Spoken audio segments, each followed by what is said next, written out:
Assalamualaikum warahmatullahi wabarakatuh. Kembali lagi di podcast UIN Gus Dur. Dengan saya Salma Aulia, dan kali ini saya sudah bersama dengan narasumber yang luar biasa, yaitu Bapak Dr. Haji Muhammad Sugeng Solahuddin MAG. Assalamualaikum Bapak. Waalaikumsalam warahmatullahi wabarakatuh wa magfiratu wa ridwanu. Luar biasa. Bapak Sugeng Solahuddin ini merupakan dekan dari Fakultas Tarbiyah dan Ilmu Keguruan UIN Gus Dur Pekalongan.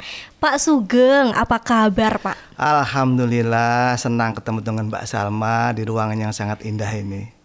Alhamdulillah, baik ya Pak, sekeluarga juga baik. Alhamdulillah.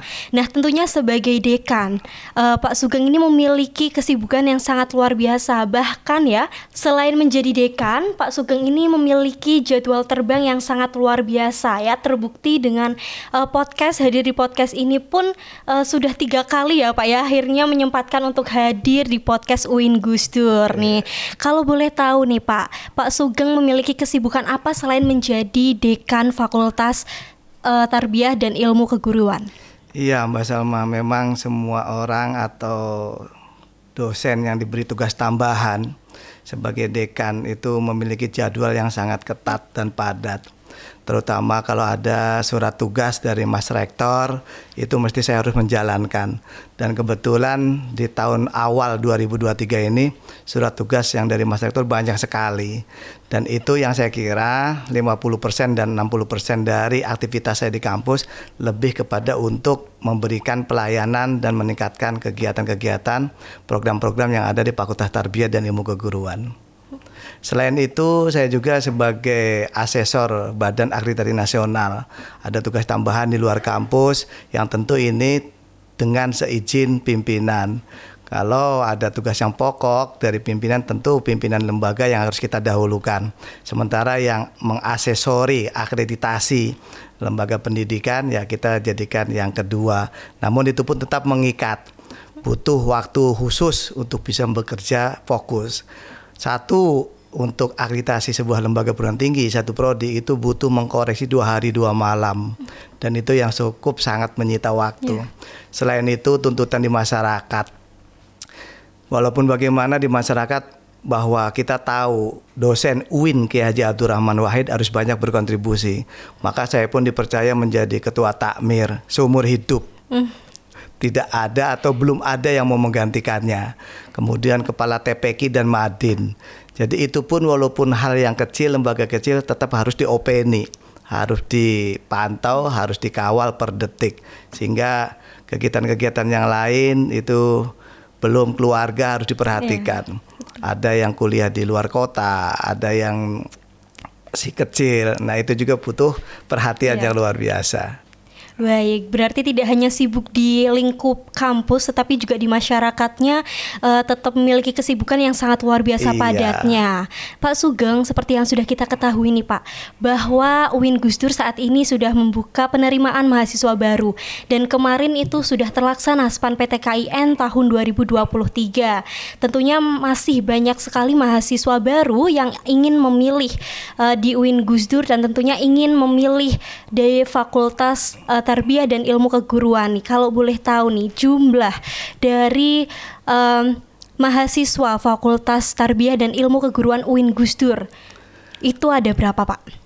Memang Fakultas Tarbiyah dan Ilmu Keguruan sejak saya masuk tahun 2000 berawal dari STEN Pekalongan, kemudian tahun 2016 bertransformasi menjadi IAIN Pekalongan, dan 2022 bertransfer lagi menjadi UIN. Ini untuk Fakultas Tarbiyah selalu menjadi ranking 1 dari sisi jumlah kuantitas mahasiswa. Sekarang kita memiliki jumlah mahasiswa dari jurusan Pendidikan Agama Islam, jurusan PBA, jurusan PGMI, jurusan PIAUD, jurusan Tadris Matematika, jurusan Tadris Bahasa Inggris, jurusan Tadris IPA yang akan datang. Kemudian ini yang sudah masuk itu ada jurusan Pendidikan Profesional Guru. Itu semuanya berjumlah 4.822. Masya Allah. Jadi kalau jumlah mahasiswa UIN itu ada sekitar 13.000, itu 4.822 itu artinya sudah hampir separuhnya mahasiswa Fakultas Tarbiyah dan Ilmu Keguruan. Dan ini yang saya kira perlu kita jadikan kebanggaan karena Fakultas Tarbiyah dan Ilmu Keguruan ini di samping ilmu-ilmunya yang aplikatif dan implementatif, belum lulus saja sudah disuruh kerja. Ditambah dengan regulasi-regulasi pemerintah yang selalu mendukung bahwa pendidikan adalah nomor satu.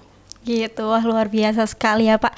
Terdapat 4.822 mahasiswa yang ada dan memilih di FTIK. Tadi juga sudah dijelaskan secara rinci ya oleh Bapak bahwa banyak sekali prodi yang ada di FTIK. Nah mungkin nih Pak, penonton nih ya, yang nonton podcast UIN Gus Dur, tentunya ada calon mahasiswa baru juga, ingin tahu Pak lebih detail, ada apa aja program studi di FTIK dan akreditasinya apa saja nih Pak? Alhamdulillahirrabbilalamin, tentunya kalimat itu yang harus saya awali. Kemarin kita melaksanakan parade akreditasi. Yang pertama untuk jurusan pendidikan agama Islam. Dari 2-3 kali berturut-turut mempertahankan akreditasi A, yang keempat ini kita mendapatkan akreditasi unggul. Ini luar biasa, kita bisa dikatakan juara bertahan. Yang kedua jurusan pendidikan bahasa Arab. Dari 2 kali menduduki predikat akreditasi A, sekarang naik peringkatnya menjadi akreditasi unggul. Yang ketiga jurusan pendidikan guru madrasah ibtidaiyah PGMI. Dari akreditasi B sekarang bisa meningkatkan diri menjadi akreditasi yang unggul juga. Dan yang keempat, jurusan pendidikan Islam anak usia dini dari akreditasi dengan nilai B sekarang menjadi unggul juga. Artinya kemarin kita ketika berfarade akreditasi memang berjibaku hanya demi I love you full untuk UIN Kiai Haji Abdurrahman Wahid, daya upaya ikhtiar yang maksimal mungkin, targetnya selalu unggul. Dan berkat doa keluarga besar, pimpinan rektorat, unit, lembaga, dan semua yang ada di UIN Kiai Haji Abdurrahman Wahid ini, usaha kita untuk mencapai unggul dengan lancar dan sukses serta berkah. Masya Allah, luar biasa. Ada 2 lagi yang kita akan akreditasi. Jurusan Tadris Bahasa Inggris yang sekarang posisinya akreditasinya B, dan jurusan Tadris Matematika juga masih B. Kita punya target, mudah-mudahan dengan dukungan pimpinan semua dan doa dengan sajadah panjangnya keluarga besar FTIK dan UIN Kiai Haji Abdurrahman Wahid, mudah-mudahan bisa unggul juga. Masya Allah, jadi kebanyakan ya, hampir semuanya bahkan ya, program studi dari FTIK ini unggul ya Pak, akreditasinya unggul. Jadi untuk calon mahasiswa jangan ragu-ragu untuk memilih ya dari FTIK sendiri, karena tentunya di FTIK ini sudah akreditasinya unggul, juga merupakan jumlah mahasiswanya paling banyak ya Pak ya, menjatuhkan pilihannya itu di FTIK. Nah transformasi Pak dari IAIN menjadi UIN Gus Dur nih di tahun 2023, rencananya ke depan FTIK sendiri mau membuka program studi apa Pak? Dalam membidik pangsa pasar, dalam memberikan kontribusi dan sumbangsi untuk Undang-Undang Sistem Pendidikan Nasional, memang Fakultas Tarbiyah dan Ilmu Keguruan selalu dituntut untuk memberi kesempatan kepada putra-putri bangsa ini bisa kuliah di jurusan yang dibutuhkan di masyarakat, tidak hanya di lembaga pendidikan. Maka kami sekarang ini sudah akan ada, insya Allah bulan Juli besok, berdasarkan hasil informasi pendaftaran mahasiswa baru jalur SEPAN, itu kita sudah dapat mahasiswa baru untuk jurusan Tadris Ilmu Pengetahuan Alam. Ini adalah bahasa saya anak bungsu di lingkungan Fakultas Tarbiyah. Kemudian ke depan kami sudah mensubmit proposal untuk jurusan IPA tersebut, dan kita sudah turun izin operasionalnya untuk jurusan Bahasa Indonesia. Dan 2 jurusan ini saya kira adalah jurusan-jurusan yang masih dibutuhkan di lembaga pendidikan se-Ek-Residenan Pekalongan. Karena kita membuka 1 jurusan baru juga akan melihat kebutuhan-kebutuhan lembaga yang berdasarkan survei dan tim kami yang kami terjunkan itu, bahwa untuk ilmu-ilmu pendidikan yang berbasis IPA, Bahasa Indonesia itu masih sangat dibutuhkan. Selain itu juga ketika nanti kita sudah punya jurusan Bahasa Indonesia, apabila nanti ada mahasiswa asing yang dari Malaysia, yang dari tingkat ASEAN atau di luar tingkat ASEAN yang mau kuliah ke UIN Kiai Haji Abdurrahman Wahid wajib mengambil bahasa Indonesia dulu di jurusan Fakultas Tarbiyah dan Ilmu Keguruan. Kalau belum lulus bahasa Indonesianya, maka itu belum boleh dilepas untuk bisa kuliah secara all di jurusan yang dia minati. Maka sangat strategis jurusan bahasa Indonesia yang besok kami sebut sebagai jurusan anak bungsu ini menjadi wadah dan kawah candra di muka bagi mahasiswa asing yang ingin kuliah dengan bisa dulu bahasa Indonesia dengan baik dan benar. Luar biasa, sudah ada prodi ilmu pengetahuan alam dan nantinya akan menambah ke bahasa Indonesia yang tentunya juga akan membuka ruang lingkup nih Pak ya untuk mahasiswa internasional yang ingin melanjutkan untuk berpendidikan di UIN Gus Dur, yang mana juga merupakan salah satu membuka peluang ya Pak untuk lebih mengenal Indonesia melalui prodi bahasa Indonesia terlebih dahulu. Luar biasa sekali. Dan program studi di FTIK ini juga mempertimbangkan kebutuhan ya Pak, kebutuhan dari keilmuan sendiri yang nantinya juga akan bermanfaat untuk kedepannya, begitu ya Pak. Nah, untuk di FTIK sendiri nih Pak, untuk menunjang pembelajaran, fasilitas apa saja yang sudah ada dan tersedia Pak di FTIK? Ya, Mbak Salma saya kira tahu Fakultas Tarbiyah dan Ilmu Keguruan itu gedungnya paling besar. Betul sekali. Tamannya paling luas. Iya, betul sekali. Itu menunjukkan bahwa memang sarana dan prasarana kami harus mengikuti jumlah mahasiswa yang ada. Dan ini juga atas berkat berkenan dan ridho pimpinan bahwa memang Fakultas Tarbiyah gedungnya harus dibuat besar sendiri, halamannya luas sendiri. Oleh karena itu di gedung yang sangat besar itu kami punya 35 ruang kuliah untuk 8 jurusan tadi. Kemudian ada 8 laboratorium untuk 8 jurusan tadi. Ada laboratorium komputer, ada laboratorium bahasa, ada laboratorium IPA, ada laboratorium seni, ada laboratorium matematika, dan ada laboratorium micro teaching. 8 laboratorium ini akan menunjang dan mendukung proses pembelajaran bagi 8 jurusan yang ada di Fakultas Tarbiyah. Kami sangat bangga dengan laboratorium ini yang sudah digunakan oleh anak-anak kami, dan itu bisa membantu mengembangkan bakat dan minat mereka.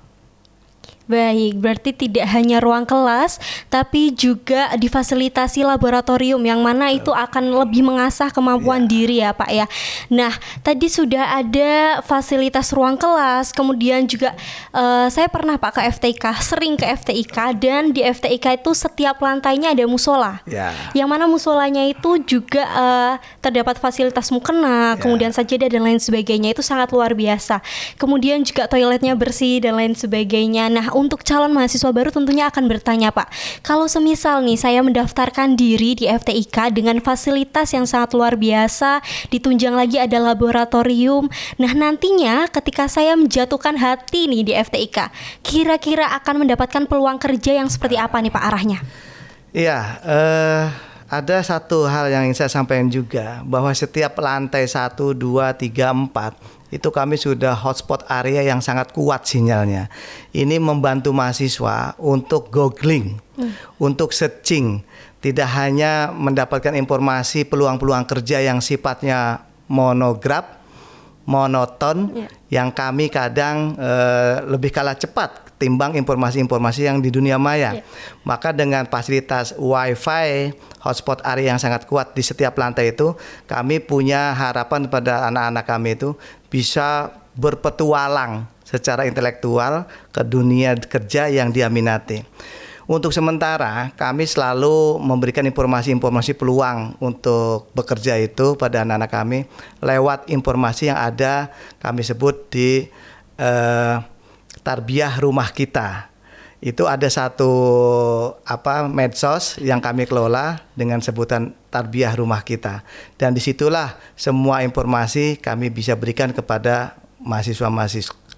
Yang kedua, ada grup WhatsApp dan grup Facebook yang masing-masing staf tendik kami, jurusan PAI, PBA, PGMI, PIAUD, tadi matematika, bahasa Inggris, dan PPG itu selalu memberikan informasi-informasi yang update. Jika datangnya dari pimpinan, kasih tahu ini loh ada peluang kerja ini. Jika datangnya dari teman, ini loh diupload ada peluang kerja ini. Sehingga sekarang ini untuk mendapatkan informasi peluang kerja itu sangat mudah. Yang ketiga, teman-teman yang lulus dari Fakultas Tarbiyah dari semua jurusan tadi, saya lihat prospeknya sangat bagus. Tidak hanya sekedar menjadi guru, dan saya yakin sudah berdasarkan hasil survei, saya punya datanya ini. Luar biasa. Hampir sekolah yang ada di sekitar Ekresidenan Pakalongan itu diisi oleh anak-anak kami. Masya Allah. Baik yang sekolah-sekolah negeri atau yang sekolah-sekolah yang swasta. Sekaliber SD Islam Al-Azhar, anak kami juga sudah bisa tembus tes untuk menjadi guru di sana. Yang pokok memang guru atau pendidik. Tapi di luar itu ada juga anak-anak kami yang punya profesi entrepreneurship. Dalam artian yang pertama bisa wirausaha, membuka perumahan-perumahan, kapling-kapling, ya. Kemudian ada yang sebagai asisten DPRD atau DPRD pusat, dan juga ada anak kami yang menduduki di tingkat BUMN. Nah, ini menurut saya prestasi-prestasi bahwa anak-anak kami di kampus Fakultas Tarbiyah dan Ilmu Keguruan ini tidak hanya dibekali dengan ilmu pendidikan, tapi ada satu mata kuliah yang disebut dengan kewirausahaan. Di sana kami kenalkan bagaimana caranya kita membaca peluang-peluang kerja. Gitu, luar biasa. Dia ada 3 poin ya Pak ya, yang mana ketika nih calon mahasiswa sudah memantapkan hatinya untuk masuk FTIK, jangan khawatir untuk peluang dari kerjanya. Tadi sudah didukung oleh kualitas dari pendidikan yang ada di FTIK sendiri, kemudian ditunjang oleh fasilitasnya ya Pak. Kemudian juga tersedia grup yang mana itu grupnya menjalin komunikasi terkait dengan peluang kerja, namanya Tarbiyah Rumah Kita ya Pak ya. Tarbiyah Rumah Kita. Jadi tidak hanya dibimbing secara pendidikan saja, tetapi ketika udah di semester tua nih misalnya, dan bimbang mau melanjutkan kemanapun, tetap dibimbing ya Pak hingga mendapat pekerjaan. Dan FTIK pun lingkupnya tidak kecil, tidak hanya di perguruan saja. Tadi juga bisa masuk ke kewirausahaan ya Pak ya, kemudian bisa masuk ke BUMN, dan masih banyak lagi untuk peluangnya. Kemudian nih Pak, kira-kira dari beberapa prodi yang dikelola oleh FTIK tersebut nih Pak, itu dibimbing dari awal sampai akhir, kemudian setelah mendapatkan pekerjaannya sesuai dengan peluang yang diberikan dari grup FTIK sendiri nih, atau dari pegawai-pegawai staf dan dosen, itu apakah dari mahasiswa ini tetap menjalin komunikasi, kemudian prestasi-prestasi tersebut di FTIK sendiri ini dikenalkan oleh calon-calon mahasiswa yang baru? Ya, alumni kami hampir selalu bersapa ya. Artinya salah satu indikator yang nyata ketika kemarin kita ada misalnya arena akreditasi, kita undang lewat Tarbiyah Rumah Kita. Nih jurusan PAImu mau akreditasi, alumni harap hadir. Pada datang itu, pada daftar, siap Pak, saya siap bantu. Saya sudah kerja di kepala sekolah, saya sudah kerja di guru, saya sudah kerja di sini pengembang perumahan, saya sudah kerja sebagai ketua yayasan. Wah, nah dari situ anak-anak itu mensosialisasikan dirinya secara formal kepada tim penilai akred. Nah, dengan demikian bahwa hubungan kami dengan alumni berarti itu kan sangat dekat. Hubungan kami dengan alumni berarti seperti ayah dan anak. Belum lagi kalau saya jalan mulai dari Brebes, Tegal, Pemalang, Comal, Batang, itu selalu ketemu dengan alumni. Saya lagi makan siang, Pak, kok ada di sini? Oh iya, saya kerja di sini loh Pak. Di mana? Tuh di SMK Ampel Gading. Oh iya. Nah, artinya ikatan ya. Ikatan cinta kepada alma mater.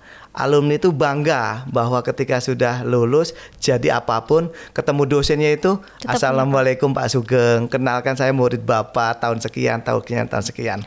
Nah, itu yang menjadi kami sangat terharu dengan teman alumni yang saat ini masih mencintai bahwa LPTK pendidikan seperti tarbiyah ini masih di hati dan masih di perasaan mereka.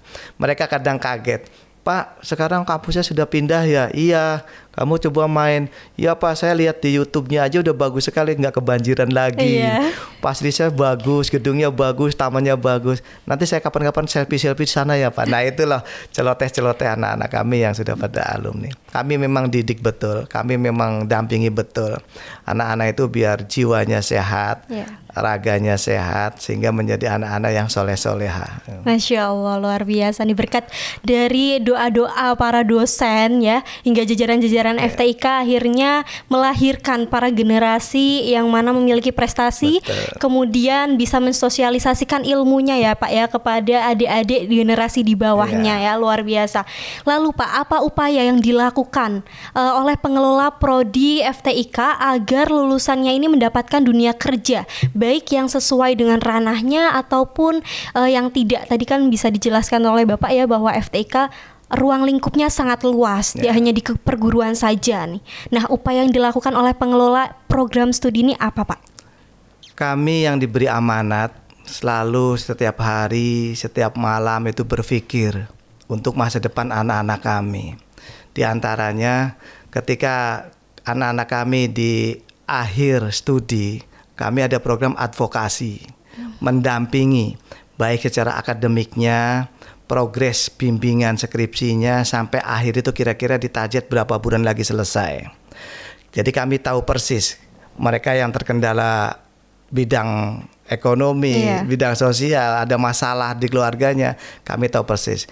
Berkat program advokasi itulah kami bisa mengantisipasi mereka bisa tepat waktu dalam menyelesaikan studi.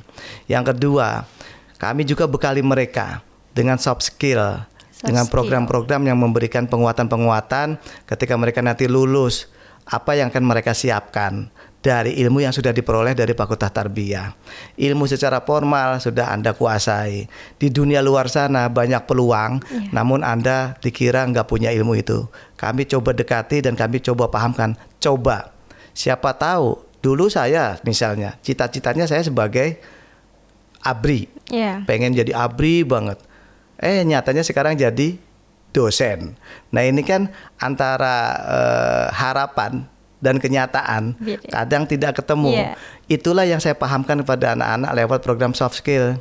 Walaupun Anda itu jurusan PAI, PBA, PGMI, PIAUD, Tadis Matematika Bahasa Inggris, tidak menutup peluang bahwa Anda itu sebetulnya nasib dan nasabnya ada di pekerjaan lain. Dan itu bisa untuk kesejahteraan. Nah, pendalaman-pendalaman dari materi-materi advokasi, materi-materi soft skill inilah yang akhirnya anak-anak kami itu pede bahwa hidup ini tidaklah sebesar daun kelor.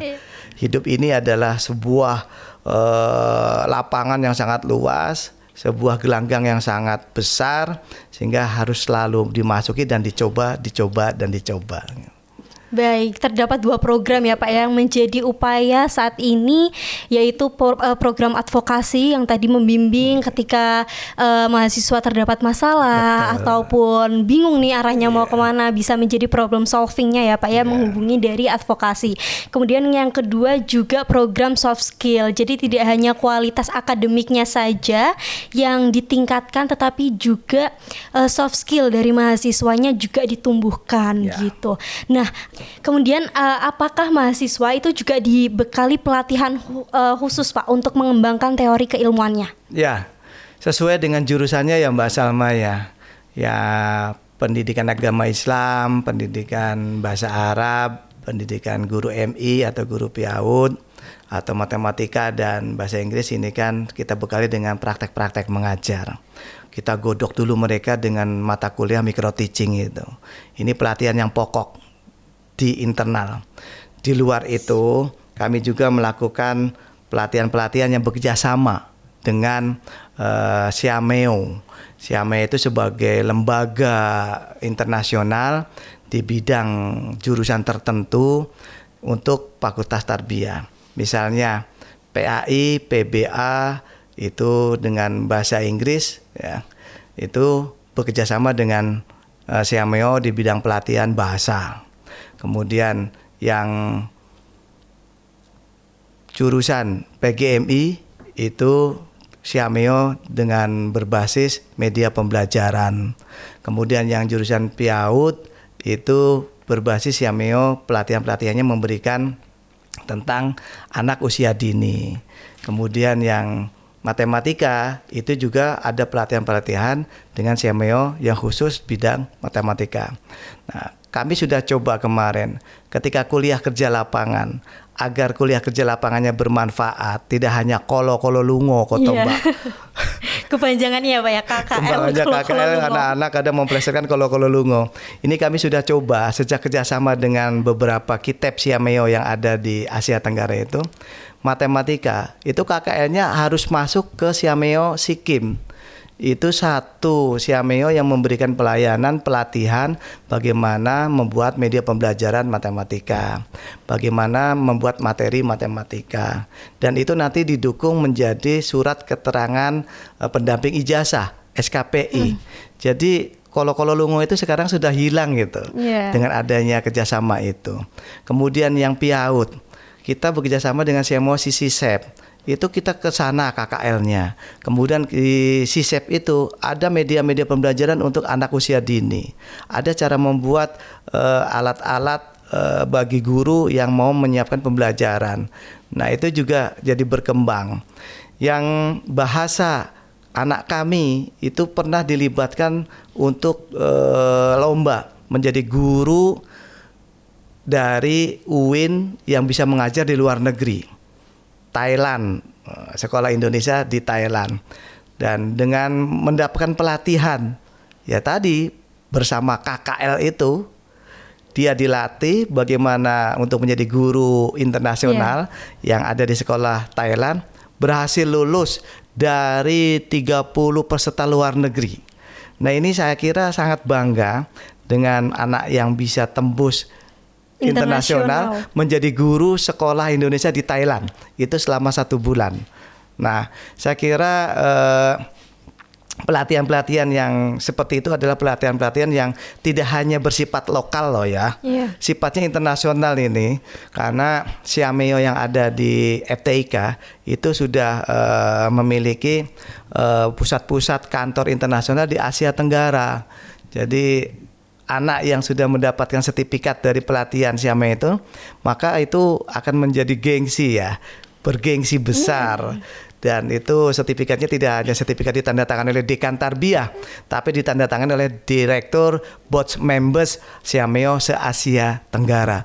Kalau Asia Tenggara minimal se-ASEAN, itu 11 negara. Mbak. Jadi saya sangat bangga dengan keluarga besar Fakultas Tarbiyah, mulai dari jajaran Wakil Dekan 1, 2, 3, Kaprodi, Sekprodi, pimpinan Tendik dan lain sebagainya. Semuanya selalu out of the box, berpikir, berinovasi untuk selalu tidak terjebak pada rutinitas. Betul. Untuk selalu berpacu, mengembangkan diri sesuai dengan budaya 5 kerja Kementerian Agama. Integritas, profesional, inovatif, suri teladan, dan tanggung jawab. 5 budaya kerja ini yang kami selalu gaungkan, terapkan agar kami memberikan pelayanan yang bersifat maksimal kepada anak-anak didik kami. Dan insya Allah anak-anak didik kami juga, saya sudah punya daftar prestasinya, udah nggak bisa kehitung ini, mulai dari internasional, nasional ataupun lokal. Luar biasa, banyak sekali ya Pak ya, yang dibekali, mahasiswa yang dibekali oleh pelatihan khusus mulai dari micro teaching ya, termasuk dari laboratoriumnya sendiri, fasilitasnya, kemudian juga berkolaborasi dengan Siameo ya Pak. Betul. Yang mana tingkatnya ini sudah go internasional. Betul. Ya, jadi tidak hanya UIN-nya saja, IAIN-nya saja yang bertransformasi menjadi UIN, tapi ketika sudah menjadi UIN itu juga terus berinovasi ya Pak ya, itu yang ditetapkan oleh FTIK sendiri. Luar biasa. Jadi jangan ragu-ragu lagi ya Pak ya untuk menetapkan hatinya di pilihan FTIK.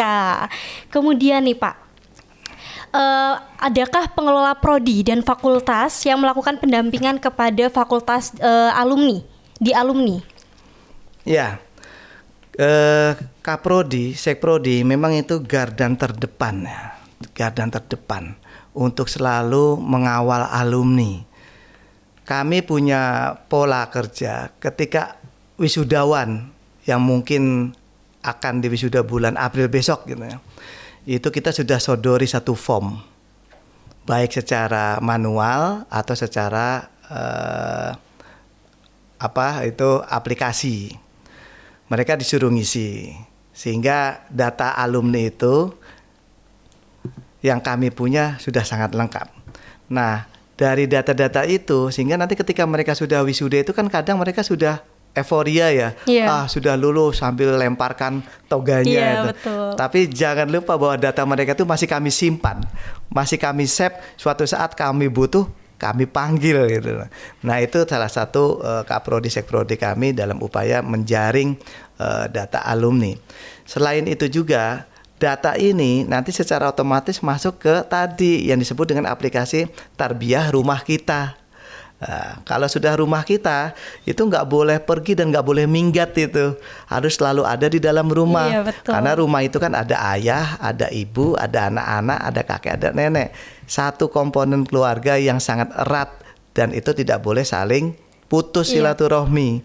Nah, inilah konsep-konsep yang saya kira dibangun di Fakultas Tarbiyah agar selalu menyentuh kepada semua anak-anak kami yang ada di keluarga besar Fakultas Tarbiyah dan Ilmu Keguruan. Gitu, luar biasa sekali ya Pak ya. Jadi untuk pengelolaannya ini lebih difokuskan untuk kaprodi ya Pak, yang menjaring dari lulusan-lulusan, kemudian mengisi Google Form. Betul. Yang mana kita sama saja melakukan riset ya Pak ya, yang mendapatkan data-data mereka, kemudian bisa bergabung di tadi ya, di grup Tarbiyah Rumah Kita, yang mana saling masih erat ya Pak hingga saat ini, dan hubungannya pun masih baik hingga nanti ya Pak ya, insya Allah. Kemudian nih Pak, adakah di Fakultas Tarbiyah dan Ilmu Keguruan ini menjalin kerjasama Pak dengan bursa di luar, misal di dinas, kemudian lembaga pemerintahan yang sekiranya ini menampung dari mahasiswa-mahasiswa FTIK? Ya, justru Fakultas Tarbiyah dan Ilmu Keguruan itu sangat luas sekali ya, untuk bisa bekerja sama dengan semua instansi, baik instansi yang di lingkungan pemerintahan atau instansi yang di luar pemerintahan. Sebagai contoh, baru saja saya kemarin Senin Selasa itu akan mendapatkan dana hibah dari Balai Penelitian Keagamaan Jakarta, BLA. Pak Sugeng buat proposal evaluasi pengukuran untuk dosen-dosen yang ada di perguruan tinggi swasta. Pak Sugeng minta di Jawa, di Sumatera, Kalimantan.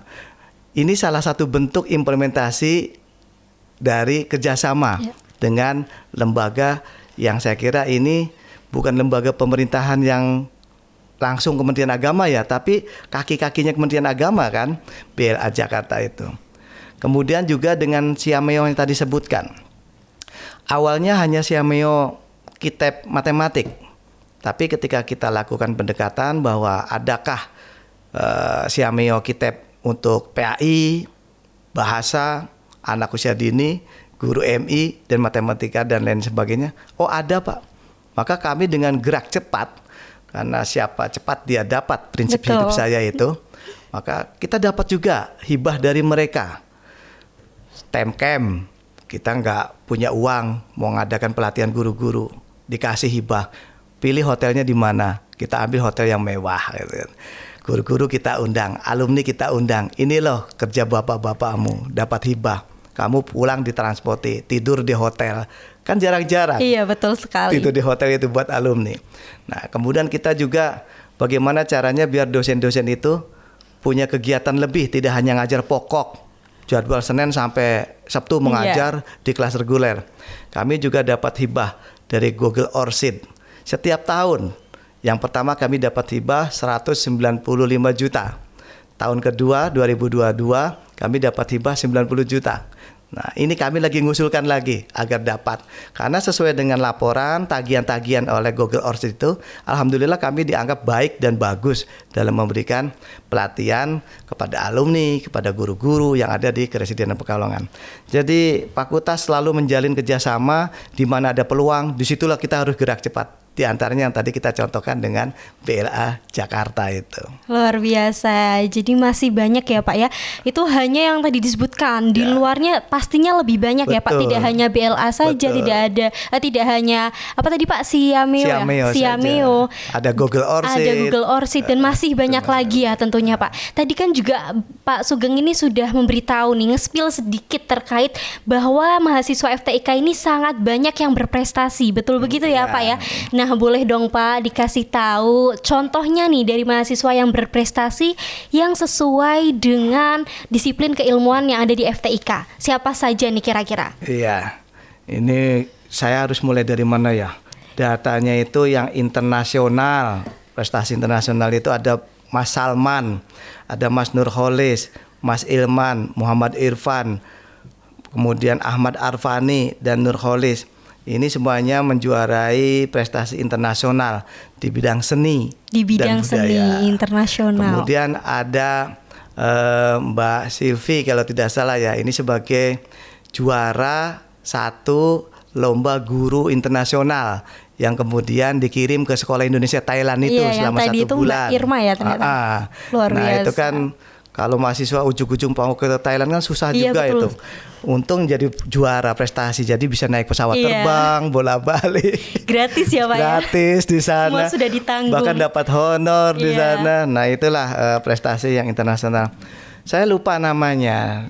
Tahun 2019 ada anak kami yang pintar membuat kaligrafi dan koreografi.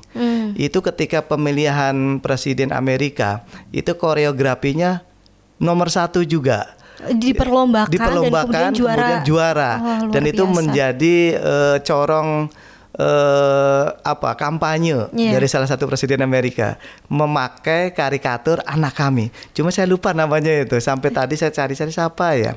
Tapi itulah memang tertulis sih, tercatat ada anak kami bisa tembus di dunia internasional koreografi untuk pemilu raya presiden Amerika. Luar biasa. Kemudian ada yang tingkat-tingkat nasional. Di PAI, PBA itu juga mereka memiliki prestasi di bidang guru mengajar, itu tingkat nasional. Kemudian bahasa Arab juga berprestasi, debat bahasa Arab tingkat nasional. Kemudian PGMI tari, inovasi menciptakan tari ya, bukan ada musik kemudian ada lagu kemudian kita tari, bukan, tapi ini menciptakan tari, koreografinya ya, gitu ya. Jadi hasil karyanya anak-anak sendiri. Ini dan juara nasional di ya UIN Tulungagung. Tulungagung, keren kemudian sekali. Di bahasa Inggris PIAUD ya, PIAUD juga menjadi prestasi membuat media pembelajaran untuk anak usia dini di Siameo Sisesep itu. Kemudian yang bahasa Inggris itu debat bahasa Inggris, kecerdasan bahasa Inggris juga tingkat nasional. Jadi kalau saya hitung bahasa sebutkan satu persatu ini ada berapa lembar? 6 jurusan memberikan kumpulan prestasi banyak sekali. Yang saya ingat hanya itu aja ya, anak-anak yang memang tingkat internasional ya yang saya ingat. Dan yang tingkat nasional, kalau yang lokal nggak usah dihitung deh. Itu jauh lebih banyak ya Pak. Jauh lebih banyak. Jadi kesimpulannya adalah masing-masing program studi di FTIK ini bisa menjuarai dan berprestasi baik di go internasional, nasional dan lokal nih sangat banyak ya, tak terhitung ya Pak ya.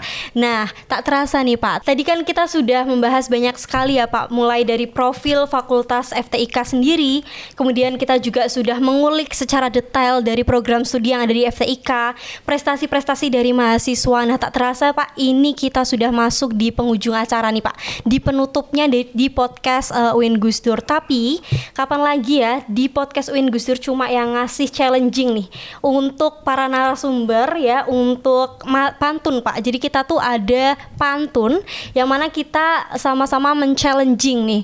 Ya nggak cuma dekan-dekannya yang men-challenging mahasiswa untuk berprestasi, tapi di podcast UIN Gus Dur juga men-challenging narasumber yang kali ini dekan dari FTIK, apakah bisa pantun dan apakah pantunnya ini masuk nih di jokesnya para mahasiswa FTIK. Jadi untuk Pak Sugeng dipersilahkan pantunnya Pak, nanti aku bantu cakep-cakepnya. Wah, ini pertanyaan berat sekali. Ya, kalau pertanyaan yang ini menurut saya pertanyaan paling sulit dan paling susah ini. Biasa nggak berpantun, harus berpantun, di fase berpantun ya. Ya kita cobalah ya. Iya, siapa tahu punya soft skillnya nih Pak. Siapa tahu ketemu ilham. Iya. Oke Mbak Selma, makasih. Pergi ke apotek beli obat. Cakep. Obatnya diminum sesuai aturan. Cakep. Ingin menjadi pendidik yang hebat, kuliah di Fakultas Tarbiyah dan Ilmu Keguruan. Luar biasa. Gimana nih mahasiswa FTIK, bisa loh dikasih nilai nih berapa nih Pak Dekan, kira-kira pantunnya sangat luar biasa ya. Jadi itu tadi podcast kita yang bahas terkait dari profil FTIK. Terima kasih banyak Pak Sugeng yang sudah berkenan ya dan menyempatkan waktunya untuk menjadi narasumber dari podcast UIN Gus Dur. Terima kasih banyak atas pengalaman, ilmu yang diberikan, juga pengetahuan terkait dari FTIK yang tentunya menjadi poin pertimbangan nih Pak untuk calon-calon mahasiswa baru UIN Gus Dur yang mau mengambil FTIK. Terima kasih banyak Pak Sugeng, sukses selalu, sehat selalu. Terima kasih. Itu tadi teman-teman podcast UIN Gus Dur yang membahas terkait profil dari FTIK. Terima kasih dan sampai jumpa di episode selanjutnya. Assalamualaikum warahmatullahi wabarakatuh. Waalaikumsalam warahmatullahi wabarakatuh.